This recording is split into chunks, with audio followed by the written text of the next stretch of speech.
Assalamualaikum, Shalom Alaikum, salam sejahtera Bapak Ibu dan Saudara-saudara dimanapun saat ini Anda berada, kiranya kesehatan dan damai sejahtera menyertai Anda semuanya di bawah perlindungan Tuhan Yang Maha Kuasa. Kali ini saya akan membicarakan atau mengomentari sekitar penangkapan 3 ustadz minggu lalu oleh Densus 88, yaitu Ustadz Farid Ahmad Ogbah yang diidentifikasi sebagai Ketua PDRI, dan oleh BNPT juga sudah diungkap bahwa beliau ini dulu adalah koordinator teroris ketika masih di Afghanistan. Lalu ada Ahmad Zain An-Najah yang Ustadz ini juga adalah anggota Komisi Fatwa MUI, dan yang ketiga Ustadz Anung Al-Hamad. Nah, ketiganya semuanya ini diduga terlibat jaringan teroris karena peran serta mereka di dalam pendanaan. Dan mereka modusnya meraup dana itu melalui apa yang disebut dengan Badan Amal Zakat Las BM Abah itu. Nah, sebelum saya mengomentari ini, saya ingin memberikan background dulu bahwa politik di Indonesia, maksud saya, dulu di zaman Bung Karno itu kan dikenal sebagai nasakom. Artinya ada nasionalis, ada komunis, dan ada agama. Agama di sini merujuk konkretnya adalah agama Islam. Nah, sekarang komunis itu sudah dilarang dengan TAP MPR dan seterusnya. Artinya secara yuridis formal sudah nggak dimungkinkan lagi ada ideologi komunisme di Indonesia. Ada partai komunis di Indonesia, sudah tidak diizinkan lagi. Dengan kata lain, sekarang politik di Indonesia berarti tinggal 2 nih. Ada kekuatan yang nasionalis dan kekuatan yang agamis, konkretnya Islam, politik Islam. Nah, saya ingin mempertajam dulu persoalan di seputar politik Islam yang jelas berbeda dengan orang-orang Islam, orang-orang yang menganut agama Islam. Tidak semua orang-orang Islam atau Muslim itu berpolitik di partai Islam gitu. Nah, di dalam lingkungan Islam pun kita mesti mempertajam lagi. Ada Islam yang benar-benar keras, tajam, radikal gitu ya, menginginkan Indonesia ini menjadi negara Islam.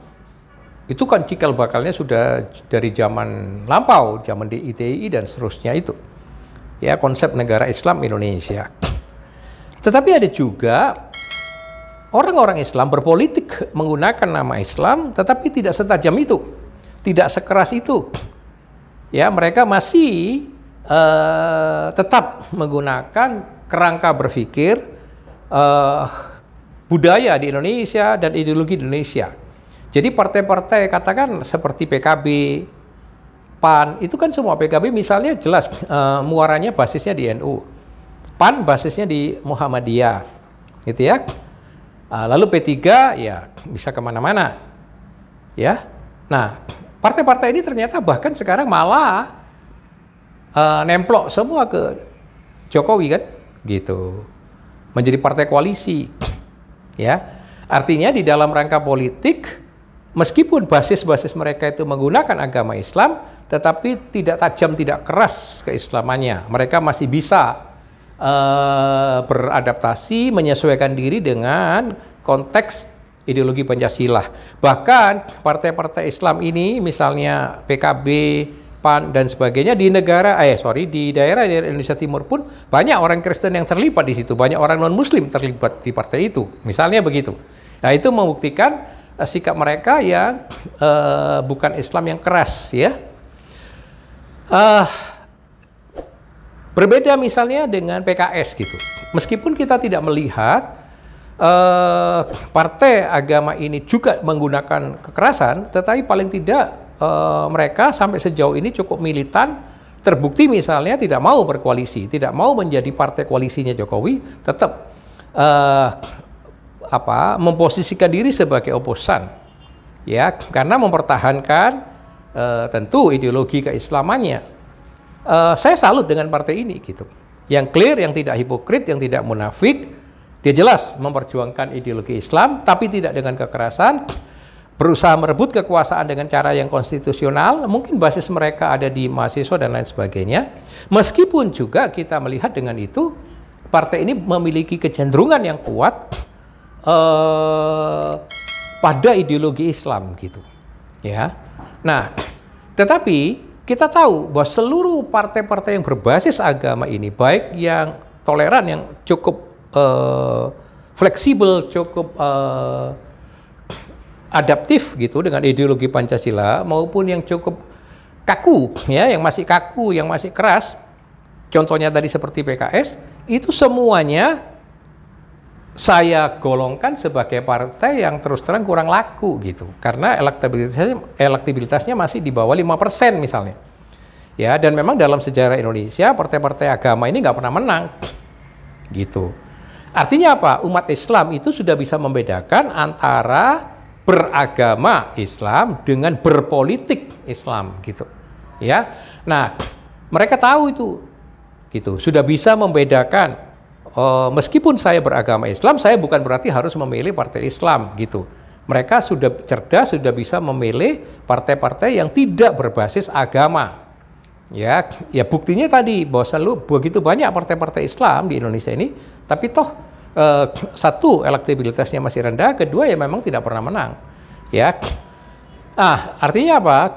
Dengan jelas partai-partai yang masih menang pertarungan di Indonesia, yang masih menjadi the ruling partai atau partai penguasa itu dari nasionalis, ya, ada dari PDI, Golkar gitu kan, kemudian muncul lagi Gerindra, ya toh, lalu muncul Nasdem, Demokrat dan lain sebagainya, ya. Partai-partai ini ya warnanya secara garis besar kita golongkan sebagai partai-partai nasionalis. Tapi saya mau mencatat juga, Prabowo di pemilu tahun 2019 yang lalu kalah itu oleh karena dia didukung oleh kelompok-kelompok agama fanatik, kelompok-kelompok agama keras itu, FPI dan sebagainya. Sehingga kita lihat daerah-daerah minoritas Indonesia Timur khususnya, bahkan di tempat kelahiran ibunya sendiri tidak memilih Prabowo. Kenapa? Karena takut dengan kelompok-kelompok Islam garis keras ini. Bayangkan, belum menang aja perilakunya, kelakuannya seringkali mengerikan. Apalagi kalau menang pemilu. Ya. Nah, sehingga Prabowo walaupun dari Gerindra yang mengatakan nasionalis, tetapi pada waktu itu nggak punya kawan, terpaksa berkawan dengan kelompok-kelompok Islam garis keras ini, toh tetap kalah. Saya mencatat, saya mencari tahu itu paling tidak di daerah Indonesia Timur, katakanlah suara minoritas yang kurang lebih 15% ini pun akhirnya tidak memilih beliau gitu. Akibatnya beliau kalah. Ya, padahal kalau mau jujur, Prabowo sendiri kan orang baik, orang nasionalis, ya, gitu. Tapi kenyataannya karena didukung atau pendukungnya dari garis itu, dari kelompok Islam yang keras tadi, ya akhirnya kelompok Indonesia Timur atau minoritas nggak berani memilih beliau. Ya, nah selain politik Islam yang berjuang secara konstitusional dengan membentuk partai-partai yang mengikuti pemilu, ya baik pemilu untuk DPRD, pemilu untuk DPRD tingkat 1-2, DPR, pemilu untuk presiden, tetapi kita jangan lupa kelompok Islam ini masih ada yang berpolitik di luar partai-partai itu, yang tetap dengan keras, dengan kekeh mau mengupayakan Indonesia menjadi negara Islam. Nah, seringkali itu melakukan pendekatan yang kasar, yang keras, yang radikal itu, ya. Nah, kelompok-kelompok itu lalu biasanya dikenal sebagai kelompok teroris. Nah, dalam hal ini yang paling terkenal saat ini, yang pasti paling eksis adalah Jamaah Islamiyah itu. Nah, ini yang kita mesti mengerti, bahwa tetap ada orang-orang yang memimpikan ideologi Islam itu mau menjadi ideologi negara. Baik yang melalui jalur-jalur konstitusional maupun yang pakai jalur non-konstitusional, yang selama ini menggunakan jalur kekerasan, yang ingin memaksakan terwujudnya ideologi Islam atau negara Indonesia menjadi negara Islam itu dengan pendekatan-pendekatan radikal dan brutal, kekerasan, teror. Ya, nah, Jamaah Islamiyah dikenal sebagai salah satu organisasi yang memang teroris, ya. Tetapi mereka itu juga para pemimpinnya juga bukan orang bodoh, orang-orang pintar. orang-orang yang bisa berkamuflase sekarang, menurut keterangan Densus kan mereka sudah melakukan metamorfose, melakukan politik yang kamuflase, yaitu mengubah strategi masuk menjadi organisasi-organisasi yang legal formal, yang bisa diakui pemerintah. Tapi siapa otaknya, pendirinya? Ya mereka-mereka itu. Ya, strateginya dirubah itu oleh Amir Jamaah Islamiyah yang para Wijayanto itu mengubah strategi, kata Densus. Sekarang membentuk dibentuk khusus itu, ya apa namanya, khusus barisan untuk pengacara. Jadi kalau mereka ada bermasalah, langsung pengacara ini maju. Nanti ada barisan untuk dana yang ini amal zakat ini, ya melalui kotak-kotak amal dan mungkin berbagai-bagai kegiatan amal, ya gitu. Lalu nanti ada strategi apalagi yang semuanya ini adalah terkesan formal dan diterima, ya, untuk mengelabui masyarakat supaya tidak diketahui bahwa ini adalah sebenarnya Jamaah Islamiyah. Nah, kemarin ketika 3 orang ustadz yang saya sebutkan tadi ditangkap, lalu langsung ada beberapa kelompok, ada pengacara atau advokatnya yang langsung didukung oleh beberapa ulama di berbagai daerah, melakukan reaksi, menuduh ya Densus adalah melanggar HAM, tidak sesuai dengan KUHAP dan lain sebagainya gitu. Apa iya itu komentar-komentar semacam itu memiliki dasar yang dapat dipertanggungjawabkan? Ya, mengapa terlalu cepat menuduh, menghakimi Densus itu melawan hukum, melawan hak asasi manusia, melawan KUHAP dan lain sebagainya? Mengapa tidak mendengarkan lebih dulu penjelasan dari Densus? Farid Okbah itu misalnya diidentifikasi oleh BNPT tadi sebagai koordinator teroris ketika masih di Afghanistan misalnya. Ya. Lalu bayangkan saja itu, Ahmad Zain Anaja itu juga anggota Komisi Fatwa MUI. Bagaimana mereka sedemikian rupa bisa menyusup, mengelabui. Dan ideologi radikal ini harus jujur dikatakan sekarang itu sudah masuk ke banyak ya institusi, ke SDM di bawah naungan lembaga-lembaga yang dimiliki oleh negara, entah itu pegawai negeri atau ASN, entah itu BUMN, ya, entah di lembaga-lembaga yang lain, bahkan sedikit di TNI dan Polri, gitu kan? Jadi mereka sudah melakukan penyusupan dan strategi mengubah modus mereka itu sedemikian rupa. Karena itu kita sepanjang menyangkut Densus dan Brimob pada umumnya, ya, katakanlah kalau polisi kita masih mengatakan, masih kurang terpercaya kredibilitasnya di mata masyarakat, yaitu kan polisi yang mana? Mungkin kalau di Serse, di Polantas oke lah, ya pandangan-pandangan yang miring masih bisa kita pahami. Tapi kalau untuk Brimob dan Densus, saya yakin masyarakat masih memberikan nilai yang tinggi, ya, baunya masih harum itu Brimob dan Densus itu, karena mereka seringkali menjadi garda terdepan sejak adanya undang-undang anti terorisme yang baru untuk melakukan penegakan hukum. Ya, berbeda dulu sebelum ada undang-undang ini kan anti teror masih di tangan Kopassus, ya, yang dulu dibentuk dan dipimpin oleh Pak Luhut dan Pak Prabowo itu kan Kopassus. Nah, mungkin pendekatannya kalau di tangan tentara ya berbeda. Ya, tentara kita tahu, Kopassus lagi, ya, tentu kan kill to be kill gitu. Mana ada pendekatan yang terlalu ribet gitu, ya. Di ketentaraan tentu prinsipnya itu. Tapi kalau sekarang penanggulangan teror ini kan di bawah polisi, Densus 88 itu kan polisi. Jadi bagaimanapun mengemukakan pendekatan hukum. Dan oleh sebab itu saya percaya mereka nggak akan ngawur. Nggak akan melanggar KUHAP, melanggar HAM, ya, dan melakukan kesewenang-wenangan. Mereka akan menembak mati ketika teror itu melawan, membahayakan nyawa petugas atau nyawa masyarakat yang lain. Ya itu wajar dong. Ya, di dalam konteks semacam itu kita tidak bisa menuduh Densus itu melanggar HAM. Tapi sepanjang tidak melawan, ya nggak ada yang ditembak oleh mereka. Gitu. Jadi di kelompok ini langsung meneriakkan Densus melawan HAM, Densus bertentangan dengan KUHAP, dan ini kan omong kosong. Ya, saya mau katakan ini agar umat Islam, sebagian besar umat Islam yang tetap setuju tidak dengan radikalisme itu, ya, yang tetap setuju mau menjalankan Islam yang rahmatan ini, memahami tipu daya ini, ya, kampanye-kampanye yang semacam itu, ya, supaya apa? Supaya tidak mudah termakan. Sebab kalau udah isunya agama kan sangat mudah terbakar itu umat Islam. Apalagi yang fanatik. Oh iya, kriminalisasi ulama, kriminalisasi Islam, melawan Islam, menekan Islam. Mana ada polisi melawan Islam, mengkriminalisasi Islam, ulama. Itu kalau di Indonesia Barat, Tengah, dan Tengah itu udah hampir di sebuah poldanya ada masjidnya kok. Ya kan? Dan mayoritas polisi-polisi itu juga beragama Islam. Mana mungkin mereka anti-Islam? Nggak mungkin. Tapi bahwa mereka sebagai polisi negara, mereka mau menegakkan hukum, ya, bahwa yang ditangkap itu jelas pasti setelah dibawa penyelidikan.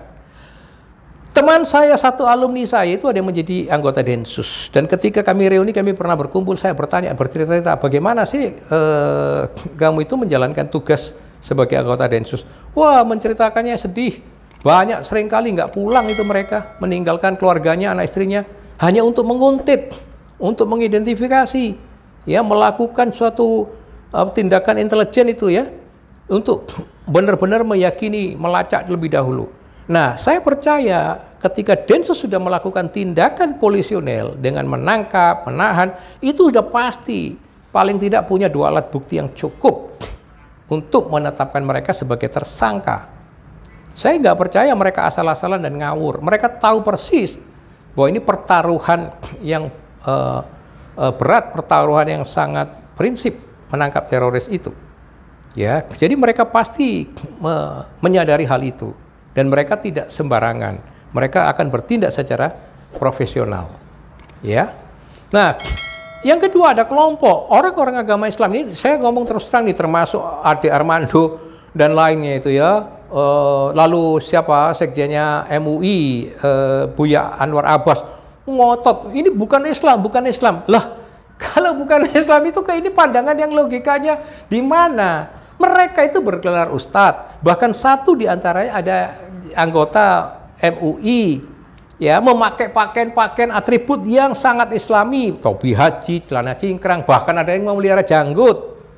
Ya, yang menurut Pak Haidar siapa itu di dalam channelnya Pak Rudi Kamre itu mengatakan janggut asu, itu kan nggak mungkin. Itu juga kadang saya juga tertawa itu, masa asu anjing itu maksudnya asu punya janggut? Ya enggak lah, mungkin janggut pedus sih, janggutnya kambing itu baru. Ini saking emosinya itu beliau ngomong janggut asu, ya enggak. Ya mungkin itu jenggot pedus kali gitu ya. Nah, ada. Jadi mereka memaklumkan diri sebagai orang Islam, dan kenyataannya dibela itu oleh ulama, oleh ini sebagai orang yang menuduh Densus mengkriminalisasi Islam dan sebagainya. Lah kalau mereka bukan orang Islam siapa? Ya, identitasnya jelas. Hanya saja nih saya mengajak masyarakat yang waras, yang memakai logika, kita mesti tidak boleh mengeneralisir. Mereka, ya, saya sebagai warga negara jelas melihat mereka adalah perilaku orang Islam. Mana mungkin saya tidak mengidentifikasi mereka sebagai bukan orang Islam. Oh, mereka bergelar ustadz. Tadi bahkan ada yang menjadi anggota MUI, lalu memakai identitas pakaian-pakaian yang Islami, ya, lalu bergerak berdasarkan ayat-ayat Al-Quran. Jadi bagaimana mungkin mereka tidak Islam? Tetapi saya sebagai warga negara yang rasional nggak bisa mengeneralisir. Saya akan mengatakan itulah sebagian kecil wajah umat Islam yang keras gitu. Wajah politik Islam, ideologi Islam yang keras gitu. Jadi itu hanya sebagian, dan mungkin masih sebagian kecil yang konon kurang lebih jumlah yang terjangkit radikalisme ini kan kurang lebih hanya 10%. Ya, meskipun itu juga tidak boleh dipandang sebelah mata.